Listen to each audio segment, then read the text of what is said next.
Caí de espaldas sobre el colchón gastado, con la mejilla derecha aplastada contra la tela raída, y mis oídos zumbaban por el grito de mi propia hija. Inútil, no eres más que una inútil. El golpe con la almohada no me hizo daño físico.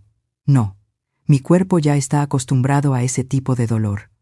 Pero aplastó la poca luz que aún quedaba en mi pecho. El aire de la habitación se volvió denso, pesado. Escuché sus pasos furiosos alejándose por el pasillo, y el portazo del baño sonó como un disparo en la quietud de la tarde. Me quedé allí, inmóvil, sintiendo únicamente el subir y bajar inconsciente de mi pecho. Afuera, las campanas de la iglesia de Alquería Blanca comenzaron a doblar, marcando el fin del día. Una lágrima caliente rodó por mi sien y empapó la funda de la almohada. Mis labios apenas se movieron para formar un murmullo que se perdió en el aire. Dios mío. Pero antes de continuar, asegúrate de estar suscrito al canal y escribe en los comentarios desde dónde estás viendo este video. Nos encanta saber hasta dónde llegan nuestras historias. Me llamo Carmen. Este año he cumplido 78 años. Aunque eso es solo un número en un papel, mi alma se siente más vieja que los olivos centenarios que coronan la colina de nuestro pueblo. Este cuerpo, el mismo que acunó a 2 niños, el que sostuvo a toda una familia cuando mi Antonio se fue demasiado pronto, ahora me ha traicionado. Ya no me obedece. Mis articulaciones crujen con cada movimiento y, lo que es peor, he perdido el control sobre mis necesidades más básicas. Esa vergüenza duele más que cualquier insulto. Es como un ácido fino que corroe mi dignidad. Día tras día, esta casa, la casa donde nació Isabel, la que una vez se llenó con las risas de Javier, es ahora mi cárcel. Una cárcel con solo 2 ocupantes. Yo, la prisionera, e Isabel, mi carcelera. ¿Cómo hemos llegado a esto? ¿En qué momento me equivoqué? Cada noche, cuando los dolores me impiden dormir, me hago la misma pregunta. Recuerdo a Isabel de pequeña, con su pelo rizado y siempre agarrada a mi falda. Era la más cariñosa. Cuando su hermano Javier decidió marcharse a Madrid para buscarse la vida, fue ella quien me dijo: «No te preocupes, mamá, yo me quedo contigo». Y se quedó. Sacrificó su juventud, lo sé. Trabaja en la pequeña tienda del pueblo por un sueldo miserable. No se casó. La carga de cuidar a una madre anciana y enferma fue cayendo sobre sus hombros, gramo a gramo, hasta convertirse en una losa. El amor en sus ojos se fue apagando, poco a poco, hasta que solo quedó un residuo de resentimiento y amargura. Los días buenos son los días de silencio. Me trae la comida, la deja sobre la mesita de noche con un golpe seco y se va sin mirarme. Es un silencio gélido, pero al menos no duele. Los días malos son como hoy. Días en los que vuelvo a manchar la cama. Su furia empieza con un torrente de reproches. ¿No te das asco a ti misma? Estoy harta, todo el día limpiando tu porquería. La palabra mamá desapareció de su vocabulario hace mucho tiempo. Ahora soy usted, o simplemente nada, un objeto al que dirigir su frustración. Tira de las sábanas con una violencia contenida, me arrastra hasta el baño como si fuera un saco. El agua fría de la ducha me hace temblar, pero no me atrevo a quejarme. Si me quejo, su ira solo crecerá. Si esta historia te llega al corazón, por favor, compártela. Quizás, en algún lugar, otra madre está sufriendo en silencio, y que tú la compartas puede ser su único rayo de luz. A veces me pregunto si Javier, en Madrid, sabe algo. Llama por teléfono cada domingo. ¿Qué tal, mamá? ¿Te cuida bien Isabel? ¿Y qué puedo decir yo? Solo acierto a responder con una voz que apenas reconozco como mía. Estoy bien, hijo. Tu hermana me cuida muy bien. Cada mentira es una puñalada en mi propio corazón. ¿A quién protejo? ¿A la hija que me maltrata o la imagen de una familia feliz que hace tiempo que se hizo añicos? No quiero que se preocupe. Él tiene su propia familia, sus propias cargas. Ya soy una carga para Isabel. No puedo serlo también para él. Permanezco quieta, escuchando el sonido del agua en el baño. Probablemente está lavando las sábanas. Pronto volverá, quizás para arrojarme un montón de ropa limpia a la cara, o quizás para seguir gritando. Nunca lo sé. Cada día es una lotería en la que nunca toca un premio. Pero hoy, algo ha sido diferente. Justo antes de que la tormenta de Isabel se desatara, Mientras yo estaba sentada junto a la ventana, vi una figura. Era Sofía, mi vecina de enfrente. Estaba regando los geranios de su balcón. Y la vi mirándome. Su mirada no era la curiosidad morbosa de los vecinos que disfrutan del chismorreo. Era una mirada profunda, cargada de una tristeza y una preocupación que no intentaba ocultar. Nuestros ojos se encontraron apenas un par de segundos, justo antes de que Isabel entrara en la habitación gritando y me hiciera apartar la vista. Ahora, tumbada en la cama, la imagen de los ojos de Sofía vuelve a mí. Por primera vez en meses de soledad y humillación, una pregunta frágil, casi un susurro, se abre paso en mi mente.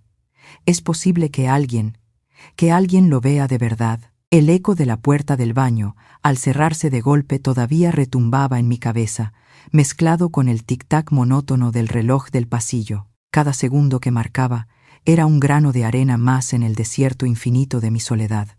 Me quedé inmóvil, escuchando el rumor del agua y los movimientos bruscos de Isabel al otro lado de la pared. Sabía que su ira, como una tormenta de verano, era violenta pero pasajera. Lo que vendría después era peor. La calma fría, el resentimiento silencioso que envenenaba el aire de la casa durante días. Y así fue. Cuando finalmente salió del baño, con el rostro impasible y los labios apretados en una fina línea blanca, ni siquiera me miró. Dejó un montón de ropa limpia doblada a los pies de la cama, un vaso de agua en la mesilla y se fue, cerrando la puerta de mi cuarto con un cuidado que resultaba más aterrador que un portazo. Ese silencio era su castigo más cruel. Era el muro que construía entre nosotras, un muro hecho de mis errores, de mi cuerpo decrépito.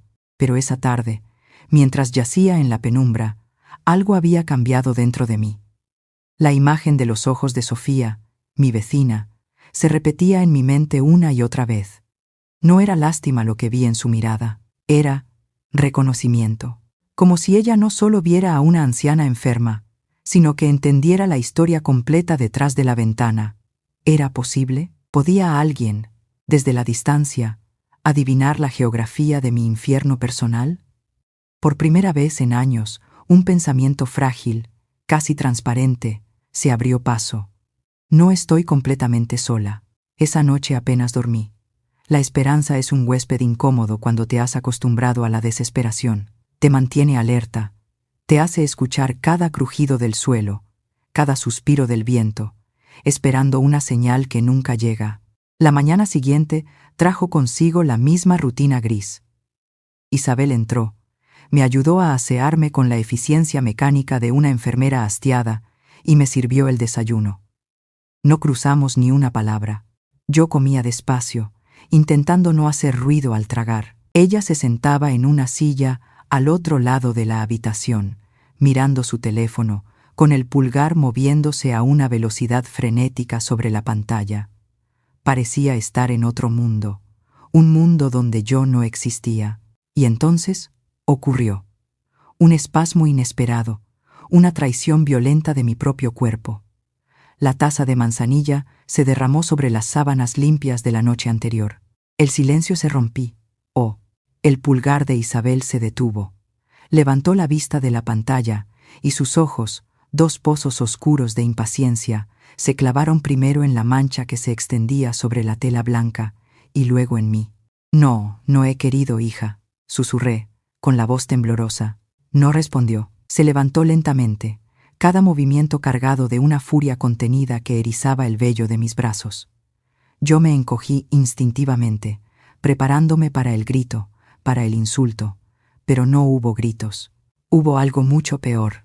Caminó hacia la esquina de la habitación, donde una de las macetas de terracota que Antonio tanto amaba se había roto hacía meses. Nunca la habíamos recogido. Allí estaba, un montón de tierra seca y fragmentos de barro. Isabel se agachó.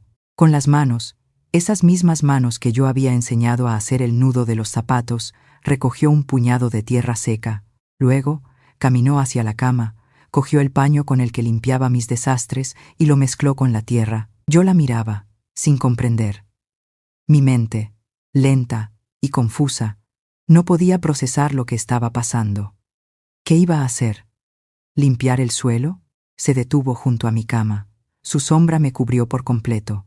Levantó la mano, no para golpear, sino para abrirla lentamente sobre mí.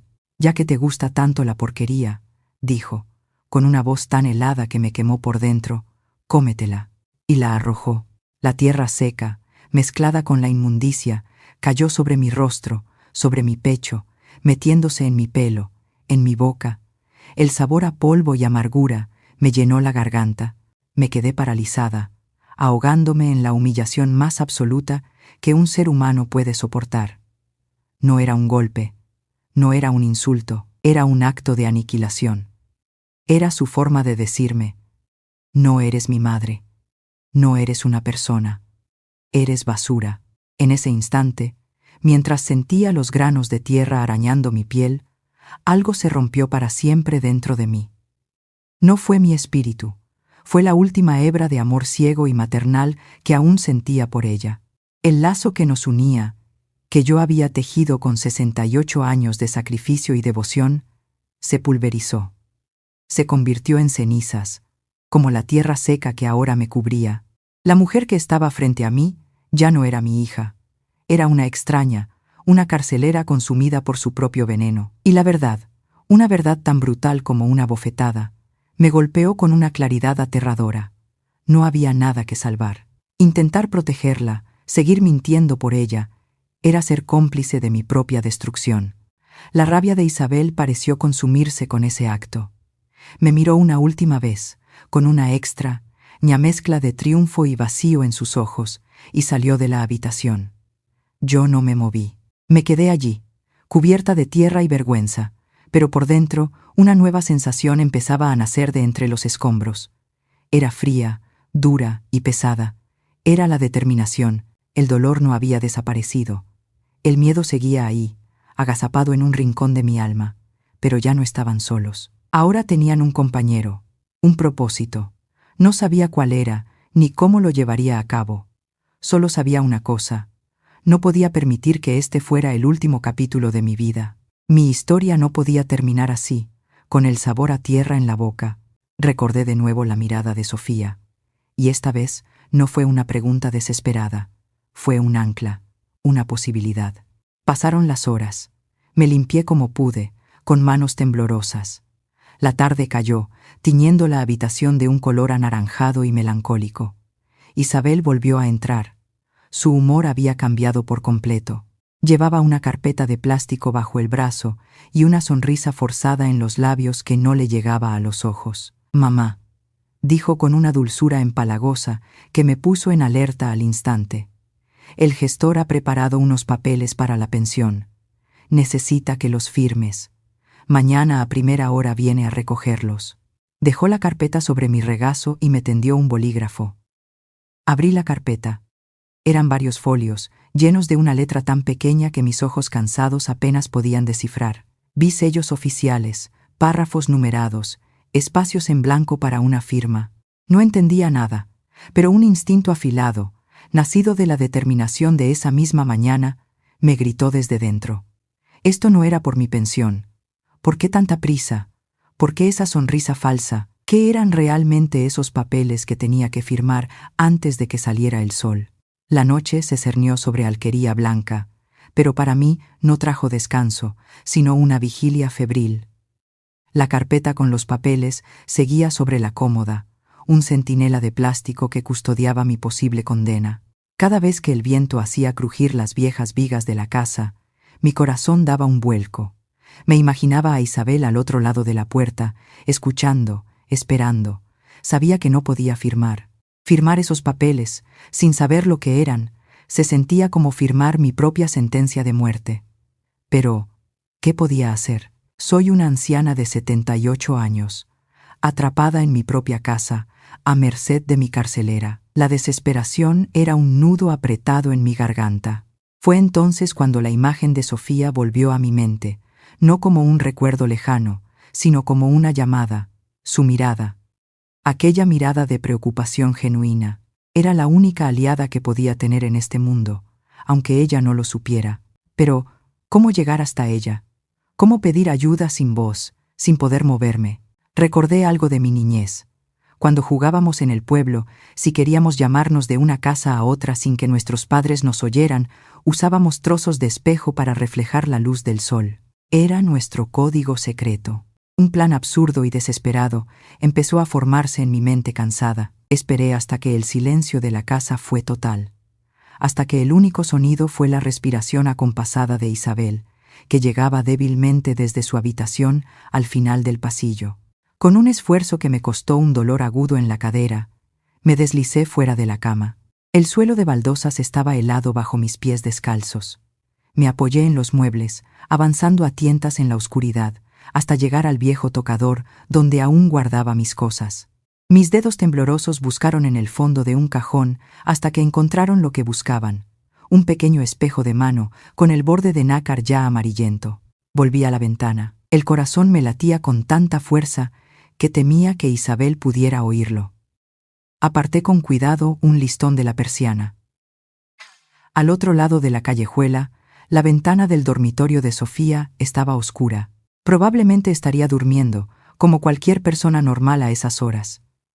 Me sentí ridícula, una vieja loca jugando con espejos en la noche. Pero era mi única oportunidad. Incliné el espejo, buscando el ángulo para capturar la luz de una farola lejana. Un pequeño haz de luz tembloroso bailó sobre la fachada de enfrente. Lo apunté hacia la ventana de Sofía. Un destello. 2, 3. Una y otra vez. Un SOS. Silencioso. Un grito de auxilio sin sonido. Mis brazos empezaron a cansarse. Mi cuerpo a temblar por el frío y el esfuerzo. Seguí, obstinada, hasta que las fuerzas me abandonaron y tuve que volver a la cama, exhausta y derrotada. Me acurruqué bajo las sábanas, convencida de que mi intento había sido en vano.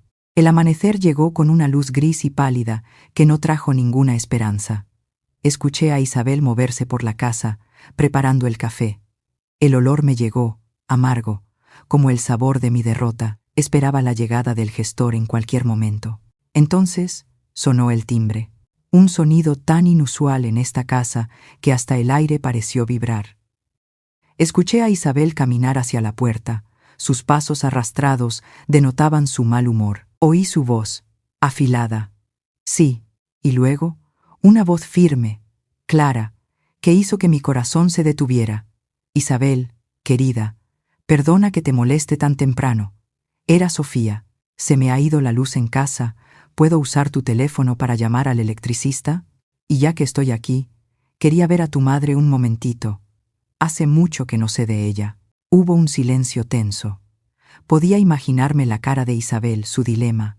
Negarse a algo tan simple levantaría sospechas. Oí un suspiro de resignación y el sonido de la puerta abriéndose del todo.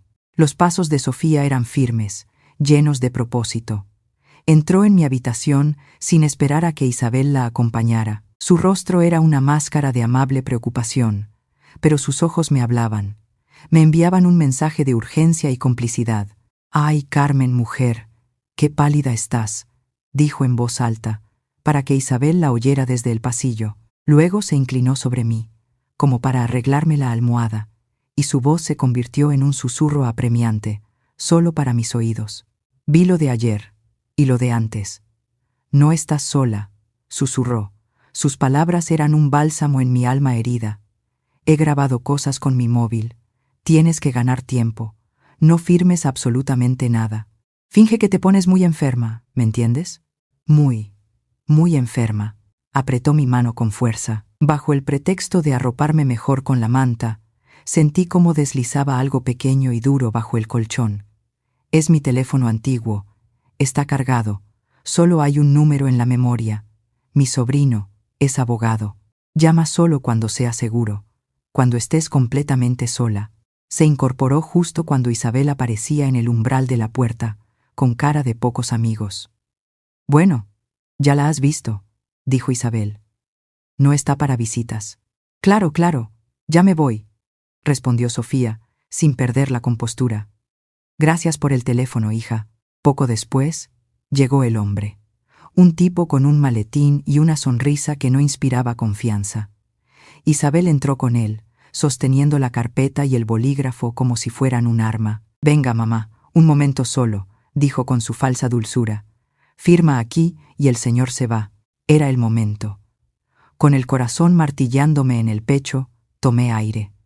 Cuando el hombre me acercó el papel, un gemido gutural salió de mi garganta. Me llevé la mano al pecho, abrí los ojos desmesuradamente y empecé a temblar. ¡Ay! ¡Ay, mi corazón! Jadeé, dejando que el bolígrafo se me cayera de los dedos flácidos. Isabel se quedó petrificada. El hombre la miró, incómodo. «Señora, ¿se encuentra bien?», preguntó. Yo solo gemía, cada vez más fuerte, fingiendo una falta de aire que casi se sentía real. Isabel, atrapada entre su rabia y el miedo a que me pasara algo delante de un extraño, reaccionó con furia. «Váyase», le espetó al hombre. «Vuelva en otro momento. ¿No ve que no está bien?». El hombre, claramente molesto, recogió sus cosas y se fue, lanzándome una última mirada de sospecha. En cuanto la puerta principal se cerró, la máscara de Isabel cayó, se abalanzó sobre mí, su cara a centímetros de la mía. «No sé a qué juego estás jugando, vieja estúpida», siseó. Su aliento olía a café y a rabia. «Pero te juro por lo más sagrado que vas a firmar esos papeles, o haré que te arrepientas de cada aliento que respiras». Salió de la habitación, y por primera vez escuché el sonido metálico de la llave girando en la cerradura desde fuera. Ahora soy, literalmente, una prisionera. La casa está en silencio de nuevo, pero es un silencio cargado de amenazas. Mi corazón, ahora sí, late desbocado por el pánico, pero debajo del pánico siento la forma dura y rectangular del teléfono bajo el colchón. Es mi única esperanza, mi única arma. Mi mano, temblando, se desliza lentamente bajo la manta, buscando el frío contacto del plástico. La llave girando en la cerradura fue el sonido final, el punto que sellaba mi condena. Ya no era una prisionera figurada, encadenada por mi propia debilidad y el miedo. Era una cautiva real. La rabia de Isabel la había empujado a cruzar la última frontera. Me quedé inmóvil en la cama, escuchando sus pasos alejarse hasta que el silencio volvió a devorar la casa. Pero esta vez, el silencio no estaba vacío. Estaba lleno de posibilidades, tan aterradoras como esperanzadoras. Debajo del colchón, el teléfono que me dio Sofía se sentía como un carbón encendido. ¿Y si Isabel volvía? ¿Y si me oía? Cada crujido de la casa era una tortura, cada sombra en la pared una amenaza, pero la imagen de esos papeles, de la sonrisa depredadora de mi hija, era más fuerte que mi miedo. Tenía que hacerlo. Con dedos que apenas me obedecían, saqué el teléfono. La pequeña pantalla se iluminó, cegándome por un instante. Como dijo Sofía, solo había un contacto: Daniel, sobrino abogado. Mi dedo tembló sobre el botón de llamada. Dudé. ¿Qué le iba a decir a un extraño? Mi hija me ha encerrado y quiere robarme. Sonaba como el desvarío de una vieja senil.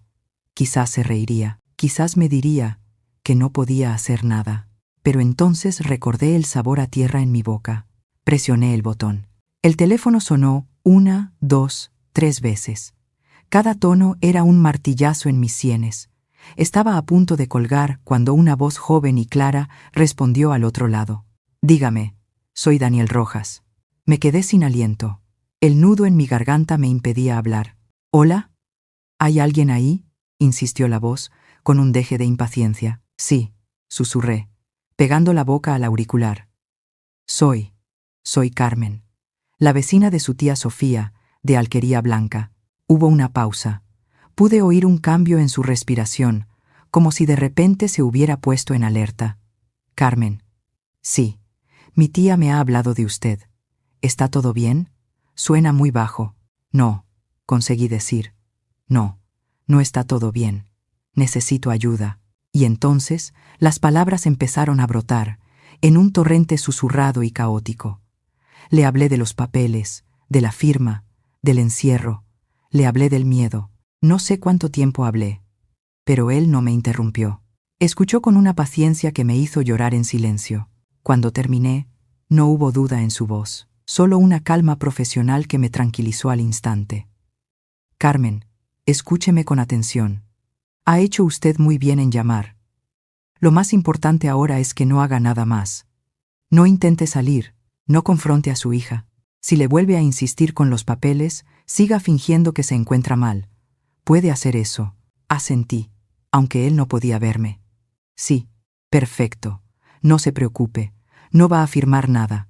Y no va a pasar la noche encerrada. Ya hemos puesto en marcha ciertas cosas, gracias a la previsión de mi tía. Mañana por la mañana estaremos allí. Usted solo actúe con normalidad, como si no supiera nada. De acuerdo, repetí, sintiendo cómo una ola de alivio me recorría el cuerpo. Y ahora, Carmen, esconda el teléfono y, por favor, intente descansar. La ayuda está en camino. Colgué. Escondí el teléfono de nuevo bajo el colchón y me acurruqué, exhausta. Por primera vez en mucho tiempo, la oscuridad no se sentía como una amenaza, sino como un manto protector. La noche fue larga. Cada hora se estiraba como una vida entera. Al amanecer, oí la llave en la cerradura. La puerta se abrió y apareció Isabel. No parecía enfadada. Parecía cansada. Llevaba una bandeja con un café y una tostada. Me la dejó en la mesita sin decir nada. Era la calma que precede a la tormenta, y ambos lo sabíamos. Esperaba su momento. Y su momento llegó con el timbre de la puerta. Vi una chispa de triunfo en sus ojos. «Debe de ser el gestor», dijo, y salió de la habitación. Escuché sus pasos rápidos, la puerta abriéndose. Esperé oír la voz de aquel hombre, pero la voz que escuché fue la de Daniel, firme y clara. «Señora Isabel, buenos días. Soy Daniel Rojas, abogado. Venimos a ver a su madre». El silencio que siguió fue denso, pesado. Luego, la voz de Isabel, temblorosa, llena de una furia mal disimulada. «¿Ustedes quiénes son? No pueden entrar en mi casa». «De hecho, sí podemos», respondió otra voz, esta vez de una mujer. «Soy Marta Jiménez, de los Servicios Sociales. Nos acompaña la Guardia Civil. Hemos recibido una notificación urgente sobre el estado de su madre». Los pasos que volvieron por el pasillo ya no eran solo los de Isabel, eran pasos pesados, oficiales. La puerta de mi habitación se abrió de par en par. Isabel estaba allí, pálida como el papel, flanqueada por Daniel, la mujer de Servicios Sociales, y dos agentes uniformados de la Guardia Civil. La habitación de repente pareció minúscula. Daniel se adelantó, su mirada tranquila pero inflexible. «Señora Isabel, entendemos que ayer por la tarde intentó que su madre, doña Carmen, firmara unos documentos. ¿Sería tan amable de mostrárnoslos, por favor?» Isabel tragó saliva. Eran solo unos papeles de la pensión. Para ayudarla con el papeleo. «Comprendo», dijo Daniel, sin apartar los ojos de ella. «Entonces, no tendrá inconveniente en que les echemos un vistazo». Isabel, atrapada, fue hasta la cómoda y cogió la carpeta con manos temblorosas. Se la entregó a Daniel. Él la abrió y examinó los papeles con rapidez. Luego levantó la vista, y su voz resonó en la habitación. «Señora, esto no es una solicitud de pensión, es un poder notarial general, un documento que le cedería a usted el control absoluto sobre todos los bienes y cuentas bancarias de su madre, incluida la autoridad para vender esta casa sin su consentimiento». La mujer de Servicios Sociales, que había estado observándolo todo, anotó algo en su libreta. Isabel empezó a desmoronarse. «No es verdad, ella se confunde, se olvida de las cosas. Solo intento protegerla». Marta, la trabajadora social, se acercó a mi cama. Su voz era suave. «Carmen, ¿se encuentra usted con fuerzas para hablar?» Asentí. «¿Usted quiere firmar estos papeles? ¿Entiende lo que acaba de explicar este señor?» Todas las miradas se posaron en mí. Sentí la de Isabel, quemándome, suplicando y amenazando al mismo tiempo, pero también sentí la de Daniel, dándome fuerzas. Miré a Marta, y con una voz que no sabía que aún poseía, dije: «No, no quiero firmar. Ayer me encerró en la habitación». La palabra encerró quedó flotando en el aire. Uno de los guardias civiles miró la cerradura exterior de la puerta y luego a Isabel. Fue entonces cuando Isabel explotó. «¡Mentirosa!», gritó, su cara deformada por la rabia. «Está senil. Inventa cosas. No sabe lo que dice». Yo me he sacrificado por ella. He renunciado a mi vida por esta vieja desagradecida, y así es como me lo paga. Era la reacción que Daniel estaba esperando. Con toda la calma del mundo, sacó su propio teléfono del bolsillo. Señora, me temo que su versión de los hechos no coincide con la realidad, dijo. Su tono era ahora cortante. Mi tía, su vecina Sofía, lleva meses muy preocupada por la salud de su madre, y ha tenido la prudencia de grabar algunas de sus conversaciones. Presionó la pantalla, y de repente, la voz de mi hija llenó la habitación. No su voz actual, temblorosa de rabia, sino la voz helada y cruel del día anterior. Ya que te gusta tanto la porquería, cómetela. Se escuchó el sonido sordo de la tierra cayendo. Y luego, mi propio gemido ahogado. El mundo se detuvo. Los guardias civiles se miraron. Marta Jiménez cerró los ojos un instante, como si sintiera un dolor físico. Isabel se quedó completamente blanca. El sonido de su propia crueldad, reproducido en el aire, la había destrozado. Se quedó mirando el teléfono de Daniel, con la boca abierta, sin que le saliera ningún sonido. La máscara se había hecho añicos, y debajo no había una hija estresada. Había un monstruo. El colapso fue total. Empezó a balbucear, negaciones incoherentes, para luego romper en un llanto histérico, gutural, como el de un animal. Se dejó caer al suelo, hecha un ovillo. Uno de los guardias civiles se le acercó. Señora Isabel, queda usted detenida por un presunto delito de maltrato, coacciones y detención ilegal. Tiene derecho a guardar silencio, derecho a un abogado. Mientras le leían sus derechos, Marta se sentó a mi lado en la cama. Se acabó, Carmen, me dijo, poniendo una mano cálida sobre la mía. Ya está a salvo. Nos vamos a encargar de todo. Vi cómo levantaban a Isabel del suelo. Vi cómo le ponían las esposas, y cuando la llevaban hacia la puerta, se giró y me miró por última vez. En sus ojos ya no había odio. Solo había un abismo de confusión, de miedo, de una desesperación infantil y terrible. En ese instante no vi al monstruo que me había atormentado. Vi a mi niña, la pequeña Isabel de pelo rizado, perdida y aterrorizada. La justicia había llegado, había vencido. Pero mientras veía cómo se llevaban a mi hija, el sabor en mi boca no era el de la victoria, era el de la pérdida más amarga y profunda de mi vida. Cuando la puerta principal se cerró, llevándose consigo el eco de los pasos y las voces oficiales, la casa se sumió en un silencio antinatural. No era el silencio opresivo de antes, cargado de miedo y resentimiento. Era un silencio vacío, desolado, como el que queda después de que un huracán ha arrasado con todo. Marta, la mujer de servicios sociales, se quedó conmigo. Me trajo un vaso de agua con azúcar y me hablaba con una voz suave, pero sus palabras me llegaban como si vinieran de muy lejos. Alivio. Eso era lo que se suponía que debía sentir, y una parte de mí lo sentía. La tensión que había agarrotado mis músculos durante años comenzó a disiparse. Ya no tenía que temer el sonido de los pasos de Isabel en el pasillo. Ya no tenía que encogerme ante el sonido de su voz. Estaba a salvo. Pero entonces, ¿por qué me dolía tanto el pecho? Mientras Marta hacía llamadas para organizar un cuidado temporal para mí, mis ojos vagaban por la habitación.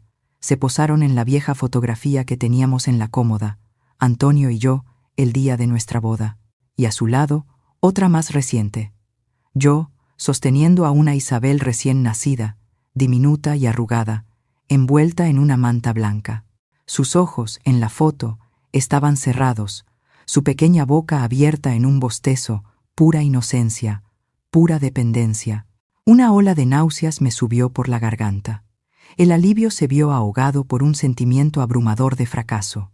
La niña de esa foto y el monstruo al que se habían llevado esposado eran la misma persona, y yo era su madre. ¿En qué momento se había perdido? ¿Había sido culpa mía? ¿Había amado demasiado, o quizás demasiado poco? El eco de la última mirada de Isabel, esa mirada de pánico infantil, era una tortura. Había vencido, sí, pero mi victoria tenía el rostro descompuesto de mi propia hija. Esa tarde llegó una enfermera llamada Elena. Era una mujer joven, de sonrisa fácil, que se movía por la casa con una eficiencia tranquila que me calmaba. Me ayudó a bañarme, me preparó una cena ligera y se aseguró de que tomara mis medicinas. Por primera vez en años, alguien me cuidaba con ternura, sin un suspiro de impaciencia, sin una mirada de reproche. Debería haberme sentido en el paraíso, pero cada gesto amable era un recordatorio de todo lo que había perdido con Isabel. Los días siguientes fueron un borrón de trámites y conversaciones tranquilas. Daniel, el sobrino de Sofía, vino a verme. Me explicó el proceso legal con claridad y paciencia. Isabel estaba en prisión preventiva. Había pruebas abrumadoras. Habría un juicio. Javier, mi hijo, llegó de Madrid al día siguiente. Entró en la casa como un torbellino, con los ojos encendidos de una furia justa y el rostro desencajado por la culpa. «¿Por qué no me dijiste nada, mamá?» «Nada», me reprochaba, más a sí mismo que a mí. Yo mandando dinero cada mes, pensando que todo estaba bien, mientras ella te hacía esto. La odio, te juro que la odio. Escuchaba su rabia, tan pura y comprensible, y me di cuenta de que yo ya no sentía eso. Mi propia ira se había consumido en el momento en que vi cómo se la llevaban. Lo que quedaba era un páramo de tristeza y una pregunta que necesitaba responder para poder seguir viviendo. ¿Por qué? En la quietud de mi nueva rutina, con la amable presencia de Elena, empecé a pensar, a reflexionar de verdad. Rebobiné los años, no para buscar excusas para Isabel, sino para encontrar la verdad. Recordé su juventud sacrificada, sus amigas casándose, teniendo hijos, mientras ella se quedaba en Alquería Blanca, atrapada entre su trabajo en la tienda y una madre cada vez más dependiente. Recordé su creciente frustración, sus suspiros cada vez más frecuentes, cómo dejó de contarme las cosas del pueblo, cómo sus sonrisas se volvieron cada vez más raras. No eran excusas, eran señales, señales de un alma que se estaba ahogando y que yo, sumida en mi propia decadencia física, no había sabido ver. El monstruo no había nacido de la nada. Había crecido lentamente, alimentado por el veneno del resentimiento, la soledad y la desesperación. Lo que Isabel me hizo fue imperdonable, pero entendí que su crueldad no nació del mal, sino de una debilidad profunda, de una incapacidad para sobrellevar una carga que era demasiado pesada para ella. Una tarde, mientras Javier despotricaba de nuevo contra su hermana, lo interrumpí. «Tu hermana está enferma en el alma, hijo», le dije. Mi voz era apenas un susurro. «Lo que hizo no tiene perdón, y debe pagar por ello ante la ley. Pero nuestro odio no la curará, ni a ella ni a nosotros». Javier me miró, perplejo, y por primera vez desde que había llegado, vi cómo la furia en sus ojos daba paso a un profundo dolor. Marta y Daniel decidieron que lo mejor para mí era no quedarme en la casa, al menos por un tiempo. Me consiguieron una habitación en una residencia de mayores en la ciudad cercana, un lugar luminoso, con un jardín y enfermeras amables. La idea me asustó al principio, pero estaba demasiado cansada para discutir. La semana pasada, ya instalada en mi nueva habitación, recibí una carta. Era de Daniel. Me informaba sobre los avances del caso con su habitual profesionalidad, pero al final del folio había añadido una postdata escrita a mano. «Estimada Carmen», decía, «le escribo esto a título personal. La abogada de oficio de Isabel se ha puesto en contacto conmigo. Me ha dicho que su hija apenas habla, pero ha hecho una única petición. Ha pedido un libro, un ejemplar de cuentos de la Alhambra, el que tiene la tapa de cuero verde. Dice que es el que usted le leía por las noches cuando era pequeña». Me quedé mirando la carta, las palabras de Daniel bailando ante mis ojos. El libro, aún lo conservaba, estaba en la mesita de noche de Isabel. El libro de cuentos, que le leía para que no tuviera miedo a la oscuridad, y ahora, en su propia oscuridad, era lo único que pedía. Una emoción extraña, que no era ni alegría ni tristeza, me recorrió por dentro. Era un hilo finísimo y casi roto, que nos conectaba a través de los años, a través del dolor y la crueldad, con un tiempo en el que todo era más simple, un tiempo en el que yo era su refugio. Sostuve la carta entre mis manos temblorosas y tomé una decisión. Mi primera decisión libre en mucho tiempo. Sostuve la carta de Daniel hasta que mis dedos entumecidos le transmitieron todo el frío a aquel papel. El libro. Cuentos de la Alhambra. Aquel viejo ejemplar de tapa verde que olía a vainilla y a tiempo. En la oscuridad de su celda, en el abismo de su propia creación, mi hija no había pedido un abogado mejor, ni ropa, ni dinero. Había pedido un cuento. Había pedido volver al único lugar donde, quizás, aún se sentía a salvo, su infancia. En ese momento entendí que el odio es una cárcel con 2 prisioneros, y yo no pensaba seguir encerrada. Cuando Javier vino a verme al día siguiente, le pedí que fuera a la casa. En la mesita de noche de tu hermana, le dije, mi voz sonaba firme. Hay un libro. Es verde. Por favor, llévaselo a su abogada. Dile que es de mi parte. Javier me miró, con la incredulidad luchando contra el dolor en su rostro. Después de todo lo que te ha hecho, le vas a mandar regalos. No es un regalo, hijo, respondí, mirándolo a los ojos. Es un recordatorio, para ella y también para mí. Un recordatorio de que antes del monstruo hubo una niña, y es a esa niña a la que yo elijo recordar. No sé si lo entendió del todo, pero asintió y cumplió mi deseo. Ese fue mi primer acto de libertad. La libertad de elegir la compasión por encima del rencor. Han pasado 2 años desde aquel día. Hoy vivo en esta residencia, Los Geranios, a las afueras de la ciudad. Mi habitación es pequeña, pero está llena de luz. Desde mi ventana veo un jardín donde las ancianas como yo paseamos del brazo y criticamos el tiempo, y donde los nietos corretean los domingos por la tarde. Aquí nadie me grita, nadie me mira con desprecio. Elena, la enfermera, me llama mi Carmen y me trae café con leche por las mañanas, siempre con una galleta de canela. He hecho amigas. Está Dolores, que fue modista y me cuenta secretos de la gente del pueblo de hace 50 años. Y está Pilar, que fue maestra y nos corrige cuando usamos mal las palabras. Mi cuerpo sigue siendo el de una mujer de 80 años. Me duelen las rodillas cuando llueve y a veces me cuesta recordar los nombres. Pero mi espíritu se siente joven, libre. Aquí elijo cuándo levantarme, qué ropa ponerme, si quiero pasear por el jardín o simplemente sentarme a leer al sol. Pequeñas libertades que suenan a nada, pero que para mí lo son todo. Javier viene a verme cada semana. La culpa ha dado paso a un cariño tranquilo y protector. Me trae fotos de mis nietos y me cuenta sus progresos en el colegio. Se ha encargado de la casa del pueblo, la vació, la pintó de blanco y la puso en alquiler. El dinero que saca me ayuda a pagar mi estancia aquí y a no depender de nadie. ¿Y qué fue de Isabel? El juicio se celebró hace más de 1 año. No quise asistir. Daniel me representó. Las pruebas eran irrefutables. Los vídeos de Sofía, el testimonio de los agentes, mi propia declaración grabada. Fue condenada a varios años de prisión por maltrato continuado, detención ilegal y coacciones.